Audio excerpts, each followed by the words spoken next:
सभी को नमस्कार। मैं राजकुमार विश्वकर्मा। हमेशा की तरह हमारी कुछ खास चर्चाओं में आप देख रहे होंगे कि अभी जो विगत कुछ महीनों पश्चात होने वाले चुनाव को लेकर के सोशल मीडिया में एक घमासान चल रहा है। घमासान भी कैसा कि कभी सर्वे को लेकर के तो कभी इस क्षेत्र का जनप्रतिनिधि किसे होना चाहिए और किसे टिकट मिलना चाहिए। उसके साथ कहीं ना कहीं पर अनूपपुर ज़िले की अगर हम बात करें तो आप देखते होंगे कि ग्राम पंचायत स्तर पे जिस तरह के आज भ्रष्टाचारों की जो स्थितियां बनी हैं, खुले तौर पर भ्रष्टाचार किए जाते हैं, चाहे मनरेगा हो या कोई भी ऐसी योजना को लेकर के, कहीं ना कहीं पर आज जो है तो प्रश्न चिन्ह खड़ा होता है कि आखिर हमारे क्षेत्र के जनप्रतिनिधियों ने अभी तक किया क्या है। आज वर्तमान की राजनीति में कहीं ना कहीं पर एक तरफ परिवर्तन है, दूसरी तरफ क्षेत्र के लिए कौन क्या करना चाहता है, इसकी भी लड़ाई अलग चल रही है। तब देखना यह है कि क्षेत्र में जो होने वाला चुनाव है, इस बार मध्य प्रदेश का विधानसभा चुनाव एक इतिहास रचने वाला है, जहां पर नए नए लोगों को अवसर मिलना है, परिवर्तन का मोमेंट है। अब सरकार किसकी बनती है किसकी नहीं, ये जनता को तय करना है, जनता क्या करने वाली है। तो आज हमारी इस छोटी सी खास चर्चा में हमारे साथ पूर्व कलेक्टर रमेश सिंह जी हमारे साथ हैं। जैसा कि आपको जानकारी होगी कि पिछले वर्ष उसमें जब उपचुनाव हो रहा था तब ये राजनीति में आया और यहाँ पर इन्होंने भी एक दावा किया कि मुझे चुनाव का लड़ने का एक अवसर दिया जाए। तो वहाँ पर अपनी दावेदारी पेश कर रहे थे, लेकिन कुछ विसंगतियाँ थी राजनीति की जहाँ पर इन्हें अवसर नहीं मिल पाया। इस बार भी सक्रियता से प्रयास कर रहे हैं और वर्तमान में जिला अध्यक्ष भी हैं कांग्रेस से। सर, मैं आपसे जानना चाहूँगा कि सबसे पहले कि IAS अधिकारी होने के बावजूद आपने राजनीति को ही बेस क्यों चुना, जबकि आपकी पूरी नौकरी बची हुई थी एक तरफ। सबसे पहले आपके दर्शकों को मेरा नमस्कार, प्रणाम, और आपके यहाँ पर पधारे आपका धन्यवाद, आभार। जैसा आपने पूछा कि प्रशासनिक सेवा में रहने के बाद और पर्याप्त समय पहले क्यों त्यागपत्र दिया, तो उसके पीछे एक ही कारण है कि अनूपपुर की राजनीति जिस हिसाब से पिछले 40-45 सालों से चल रही है, तो उसमें मैंने बहुत कमियां देखी। चूँकि मैं प्रशासनिक सेवा में होने के कारण विभिन्न ज़िलों में जाना और सिस्टम में व्यवस्था के अंतर्गत काम करना, तो उसमें बहुत गुंजाइश है, बहुत ज़्यादा गुंजाइश है, थोड़ी मोड़ी गुंजाइश नहीं है कि यहाँ पर काम करने की अपार संभावनाएं हैं। लेकिन उस हिसाब से, उस गति से आगे बढ़ नहीं पा रहा अनूपपुर। और मैं ये भी कहूँ कि शहडोल संभाग को भी ले तो अतिशयोक्ति नहीं है। तो ये मुझे लगा कि नहीं कि अपने को आगे आना पड़ेगा। 2020 में जिस तरीके से सरकार पलटी और सरकार पलटने में जिन लोगों ने, रावलाल जी लोगों ने जैसे पार्टी चेंज किया और फिर मंत्री बन करके फिर से चुनाव लड़े और चुनाव जीते, तो ये एक बड़ा प्रश्न है कि भी लोकतंत्र में ऐसा कैसे हो रहा है कि भाई आप उनको जिता रहे हैं। और पिछले हमने 40 साल से काम देखा है, तो इतने काम तो हर जगह होते हैं। स्कूल की बात करें, स्वास्थ्य की बात करें, सड़कों की बात करें, या फिर और भी किसी इंफ्रास्ट्रक्चर डेवलपमेंट की बात करें, ये सब होने के बावजूद भी यहाँ पर स्वास्थ्य गुणवत्ता विहीन है, शिक्षा का स्तर भी गुणवत्ता विहीन है। आपके बेरोजगारी को ले लीजिए, बेरोजगारी इतनी ज़्यादा है कि उसकी कोई हद नहीं है, मतलब बहुत बड़ा चिंता का विषय है। भाजपा की डबल इंजन की सरकार बनी है, फिर भी उसके बावजूद भी वो बेरोजगारी तो दिनों दिन बढ़ती जा रही है। इस विषय पर इनका कोई एजेंडा नहीं है, कोई बोलने वाला नहीं है। महंगाई आपने देखा ही है कि जब से सरकार है तब से काफ़ी, आज 2003 की बात करें अगर, तो 2003 के समय में पेट्रोल की कीमत 30 रुपये थी लगभग, आज वो 112 रुपये में पहुंच गई। तो उसी के अनुपात में महंगाई जो है कई चीज़ों पे बढ़ती है। तो खाद्यान्न सामग्री पे ले लीजिए आप, पहले खाने का तेल जो था 50-60 रुपये में आता था, अब 200 से पार हो गया है। और सिलेंडर का सबको पता ही है कि अभी उन्होंने एक शगुफा किया है कि भी हम 200 रुपये कम कर रहे हैं। अरे 1200 बढ़ा करके 200 कम कर रहे हो तो वही कोई अचीवमेंट नहीं, ये बैड पॉलिसी है, ये बैड मैनेजमेंट है। तो इन सब मैनेजमेंट्स को ठीक करने की बात है। तो प्रशासनिक सेवा में रहते हुए मुझे ऐसा महसूस हुआ कि मैं ज़्यादा कुछ कर नहीं पाऊँगा, लगता है उस समय लगता था, और उससे बेहतर जगह क्या हो सकती है। नहीं, लेकिन इसमें भी देखिए एक छोटा सा प्रश्न है मेरा कि कांग्रेस ही क्यों, और भी दल थे।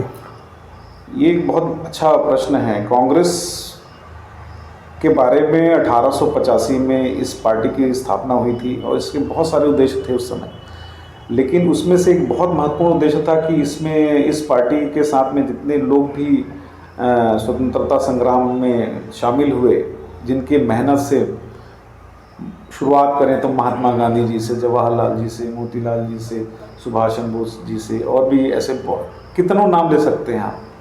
तो इन सब की मेहनत से जो है देश 1947 में आज़ादी मिली। तो उस समय जो क्राइटेरिया फिक्स किया देश का कि देश को चलाना कैसे है, किस हिसाब से चलाना है, तो उसमें बहुत बड़ा रोल जो आया कि भी एक प्रारूप समिति बना दी जाए और उस प्रारूप समिति के माध्यम से एक ऐसा दिशा निर्देश तैयार किया जाए जो कि भारत को लेकर के भारत को एकजुट करके चल सके। तो उसका जो प्रयास था, वो 1950 में दिखा कि भी एक संविधान के रूप में उसका निर्माण हुआ। अब संविधान ही सब कुछ है हमारे देश के लिए। आज हमारे देश अगर इकट्ठा है इतने सालों से, तो उसके पीछे एक ही बात है कि वो संविधान के कारण है। तो संविधान में जो बातें लिखी हुई हैं, अब कई अनुच्छेद हैं, 550 के आसपास अनुच्छेद हैं उसमें। अभी तक लगभग 97-98 संशोधन हो चुके हैं और उसमें इस देश की जो मिट्टी है, उसका जो स्वभाव है, यहाँ के लोगों का जो स्वभाव है, जातिगत आधार पे, वर्ग के आधार पे, वो भाषा बोली के आधार पे बहुत भिन्नताएं हैं। तो उन भिन्नताओं को एकीकरण करने का काम ये संविधान करती है। तो ये जो संविधान में बातें लिखी हुई हैं, वही चीज़ कांग्रेस के मूल में है। यहाँ पर कोई भी कम्युनिटी का, कोई भी समुदाय का व्यक्ति, धर्म का व्यक्ति जो है, उसके लिए सब सारी चीज़ें समान हैं। वहाँ पर कोई विभेद नहीं है। और चूँ ये मैं मानता हूँ, बहुत अच्छे से मानता हूँ कि कांग्रेस ही एक ऐसी पार्टी है जिसकी स्वीकार्यता पूरे देश में है और रही है, और पहले भी रही है और आज भी है। और इसमें ये ज़रूर है कि हमको अभी और बहुत ज़्यादा काम करने की आवश्यकता है, बेहतर प्रदर्शन करने की आवश्यकता है। और नहीं तो ये प्रदर्शन करेगा कौन? इसलिए तो छोड़ के आ गए। आप छोड़ करके आगे देखिए, अभी जैसे एक छोटा सा विषय आपने दिया कि रोजगार को लेकर के, तो देखिए एक प्रशासनिक अधिकारी आप रहे हैं, जनता को सेवा देते थे कहीं ना कहीं पर, और अगर अनूपपुर ज़िले में रोजगार की बात की जाए तो क्या आपको लगता है कि रोजगार की यहाँ पर कमी है, या फिर ये मान लें कि जनप्रतिनिधियों की कमी की वजह से आज जो है स्थिति बनी हुई है? आपका जो ये लास्ट लाइन है ये ज़्यादा सही है कि यहाँ पर जिस हिसाब से जनप्रतिनिधियों का सोच है, अभी आप बैठे थे, आपने देखा कि कैसे कोतमा का व्यक्ति खाड़ा में काम करने के लिए आ रहा है ना। तो ये बेरोजगारी का आलम है। तो बेरोजगारी दूर करने के लिए आपके पास में पॉलिसी होनी चाहिए। और मुझे जहाँ तक लग रहा है कि अभी इस मामले में भाजपा की सरकार जो फेल हो गई है। तो हम भाजपा की सरकार से हम सीधे अनूपपुर को भी जोड़ते हैं कि यहाँ पर मुझे लगता है कि इनके पास में कोई चिंता नहीं है, कोई पॉलिसी नहीं है, कोई स्कीम नहीं है कि आप किस तरीके से इस बेरोजगारी को दूर करने का काम कर रहे हैं। और जहाँ तक सवाल रहा हमारा और कांग्रेस पार्टी का, तो निश्चित रूप से ये मान के चलिए कि सरकार बनेगी तो उस दिशा में पॉलिसी है हमारे पास में। देखिए आप एक जिला अध्यक्ष हैं यहाँ पर, है ना, कांग्रेस के पूरे ज़िले की कमान आपके हाथ में है आज। और ज़िले की कमान होने के साथ साथ कई लोगों ने प्रश्न उठाया कि यहाँ पर अगर रमेश सिंह जी आज दावेदारी कर रहे हैं, दूसरी तरफ एक प्रश्न ये उठता है कि जैसे कमलनाथ जी ने अभी कहा कि महिलाओं के सम्मान के लिए लोग घरों से निकले, लोगों ने काफ़ी तैयारियां भी की कि महिलाओं को जो है तो एक सम्मान यात्रा का और एक योजना जो आप लोगों ने लागू की। आज कहीं ना कहीं पर देखिए अनूपपुर ज़िले की एक बड़ी विडम्बना रही है। 1977 के दशक के बाद कोई भी महिला जहाँ जनप्रतिनिधि विधायक के रूप में नहीं उतर पाई। तो आपको नहीं लगता कि तीनों सीटों में से एक सीट कम से कम किसी एक महिला को देना चाहिए? देखिए, ये बिल्कुल आपकी बात सही है कि सहभागिता होनी चाहिए और बराबर की सहभागिता होनी चाहिए, चाहे फिर वो विधानसभा की बात हो, लोकसभा की बात हो, या फिर त्रिस्तरीय पंचायत की बात हो, या नगरीय निकाय के प्रतिनिधित्व की बात हो। तो बिल्कुल मेरे लिए खुशकिस्मती है कि मैं बताने में भी मुझे अच्छा लग रहा है कि हमारी धर्मपत्नी जी अध्यक्ष हैं जिला पंचायत में, वो एक महिला है। तो सहभागिता हो रही है। जैसे भी यहाँ भी अगर कोई ऐसी बात आएगी, बहुत सारे लोगों ने भी टिकट की डिमांड की है महिलाओं ने, तो अब वो तो सर्वे की बात है। नहीं तो सर्वे कैसा है, किस सर्वे की आप बात कर रहे हैं मुझे ये बताइए। देखिए, भारतीय जनता पार्टी अपना सर्वे करा रही है, कांग्रेस अपना सर्वे करा रही है, मीडिया के माध्यम से अलग सर्वे हो रहे हैं। आप कौन से सर्वे को लेकर के चलना चाह रहे हैं? जो पार्टी कराएगी, बहुत क्लियर कट बात है। पार्टी, देखिए, सर्वे कराना एक बहुत महत्वपूर्ण विषय होता है चुनाव के दृष्टिकोण से, और उसको बहुत ज़रूरी है, लाजमी है। क्यों नहीं कराएंगे भाई? कौन कैंडिडेट फील्ड में है, किसके बारे में लोगों की क्या राय है, तो जब तक, क्योंकि लोकतंत्र है ना, तो हम निकाल पाएंगे कि कौन बेहतर हो सकता है। तो उसमें खुला मैदान होता है, उसमें सभी लोग अपना अपना दावा करते हैं कि हम बेहतर कैंडिडेट हो सकते हैं। तो उसमें महिलाएं भी हैं, पुरुष भी हैं। और आपका जो मंशा सर्वे को लेकर के है, मैं बहुत क्लियर कट स्पष्ट कर देना चाहता हूं कि इस बार का जो कांग्रेस पार्टी का जो सर्वे है वो बिल्कुल फील्ड के बेसिस पे है, ज़मीनी आधार पर ही है। किसी की दावा, किसी का आपत्ति, किसी का क्या कहना चाहिए, आवेदन, निवेदन, सिफारिश, ये सब बिल्कुल नहीं होने वाला है इस बार। क्योंकि अगर हम इस पे जाएंगे तो फिर हमारा जो कैंडिडेट सिलेक्शन प्रोसेस है वो प्रभावित हो जाएगा। तो निश्चित रूप से अभी हम मीटिंग करके आए हैं, हमें बड़ा स्पष्ट निर्देश है कि जो भी बेहतर होगा मैदान में उसको मौका मिलेगा चुनाव में आने की। मतलब किसी तरह कोई पक्षपात नहीं, जो भी जमीनी स्तर पे जो होगा वही होगा, सवाल ही पैदा नहीं होता। जो जमीन स्तर पे जो बात आएगी उसी के आधार पर ही कैंडिडेट का सिलेक्शन होगा। देखिए, एक IAS अधिकारी भी आप रहे हैं। आज वर्तमान में जो स्थिति है, देखिए कहीं ना कहीं पर आप पदस्थ रहे होंगे तो वहाँ पर की स्थितियाँ देखते रहे होंगे। आज एक छोटा सा विषय है यहाँ पर कि ग्राम पंचायतों में जो आज स्थितियाँ बनी हुई हैं, लाखों करोड़ों के फंड आ रहे हैं, सब कुछ हो रहा है, लेकिन उन समस्याओं का समाधान नहीं जहाँ पर ज़रूरतें थी। जिस तरीके से पंचायत में विकास के काम को लेकर के आपने प्रश्न पूछा है, बिल्कुल सही है कि इससे भ्रष्टाचार काफ़ी उसको बढ़ावा मिला है। और उसका बढ़ावा मिलने का रीज़न क्या है वो बिल्कुल स्पष्ट है कि जैसे आपको पता है कि अनूपपुर ज़िले का जो त्रिस्तरीय ढांचा है उसमें ग्राम पंचायत जो है, ग्राम पंचायत का जो सरपंच होगा वो आदिवासी वर्ग से होगा, अनुसूचित जनजाति वर्ग से होगा। तो उसमें क्या होता है कि वर्तमान में जो परिस्थितियां हैं वो ऐसी हैं कि जब कोई आदिवासी सरपंच बन के आता है, महिला हो पुरुष हो कोई भी हो, तो उनको सबसे पहले ट्रेनिंग की ज़रूरत होनी चाहिए। ट्रेनिंग की ज़रूरत है, लेकिन वो सीधे दूसरे दिन से काम चालू करता है और उसके जो प्रोसेस है, प्रक्रिया हैं कि किस तरीके से खर्चे डालने हैं, किस तरीके से सामग्री का वितरण उपयोग करना है, किस तरीके से लेबर पेमेंट है, और इसी तरीके की तमाम फाइनेंशियल जो एक्टिविटीज़ हैं उससे उन्हें अभिज्ञ होता है। और उससे अनभिज्ञ होने के कारण क्या होता है कि कोई ना कोई एक दूसरा व्यक्ति जो है उसका सहयोगी हो जाता है। और जब कोई दूसरा व्यक्ति सहयोगी हो जाता है तो वो उसका कहीं पर भी कोई रोल नहीं होता है, लेकिन वो हर जगह पैसे को लेन देन ले करके वो सारी एक्टिविटी करता है। और साइन जो होते हैं वो कहीं ना कहीं सरपंच के होते हैं, कहीं ना कहीं सचिव के होते हैं। तो वो बदमाशियाँ कोई करता है और उसका जो वो है। देखिए, एक छोटा सा उसमें भी एक क्वेश्चन है यहाँ पर। क्या होता है, हमने कई पंचायतों में देखा कि जैसे एक महिला सीट की अगर हम बात करें तो महिलाएं चुनाव तो जीत जाती हैं, लेकिन जो उनका आधिकारिक तौर पर जो है, तो हम देखते हैं कि चाहे नगर पालिका हो, ग्राम पंचायतें हों, या फिर आपका चाहे जिला पंचायत हो, जनपद पंचायत हो, कहीं भी आप देख लीजिए, आज ज़्यादातर देखा जाता है कि पुरुष उनकी कमान संभाल रहे होते हैं, या देखिए कहा जाए कि जो उनके पति हैं वो कमान संभाल रहे होते हैं। तो क्या ऐसी स्थितियाँ आप लोगों के साथ भी हैं कि आज प्रीति जी जो है तो जिला पंचायत के अध्यक्ष हैं, तो कहीं ऐसा तो नहीं कि रमेश सिंह जी जिला कमान संभाल रहे हैं पूरी? नहीं, मैं एक सहयोगी के तौर पे हूँ, ये बात तय है। और मेरी जिम्मेदारी मैं बहुत अच्छे से समझता हूँ कि मेरी जवाबदारी जनता के प्रति क्या होगी, मेरी जवाबदारी व्यवस्था के प्रति क्या होगी। तो इन सब चीज़ों को मैं समझता हूँ। हाँ, ये ज़रूर है कि अभी इनको ट्रेनिंग चल रही है, ये बात सही है, क्योंकि अभी 1 साल से ये कभी भी पॉलिटिक्स में रही नहीं, हाउसवाइफ रही पूरे टाइम, तो अब लाजमी है कि इनको सीखना है। लेकिन उसके बाद यही सरकार भी चाहती है, व्यवस्था भी चाहती है कि प्रतिनिधित्व मिलना चाहिए। अगर आप महिलाओं को आगे नहीं आने दोगे तो वो कैसे सीखेंगे, वो कैसे काम करेंगे, उनकी सोच कैसे डेवलप होगी, वो मैच्योर कैसे होंगे। तो इसलिए हम उनको मैच्योर कर रहे हैं। अभी साल भर से देख रहे हैं, 2-2.5 साल से हम यहाँ पर नौकरी छोड़ करके आए हैं, तब से वो हमारे साथ लगातार हमारा काम देख रहे हैं। तो उनको समझ में आ रहा है कि क्या करना है क्या नहीं करना है। मेरी अनुपस्थिति में ये तमाम जगहों पर जाती है। तो अब उनको मालूम हो गया है कि जा करके हमको लोगों की सेवा के करने का माध्यम बनना है और उनकी चीज़ों को समझना है, उनकी समस्याओं को समझना है, उसका निराकरण में काम करना है। तो वो इनके भाषणों में हम देखते हैं, ये अब खुद बोलती है, पहले शुरुआत में थोड़ा सा दिक्कत था लेकिन अब वो काफ़ी बेहतर हुआ है। तो हमको प्रतिनिधित्व देंगे तभी जा करके ये आगे संभल होंगे।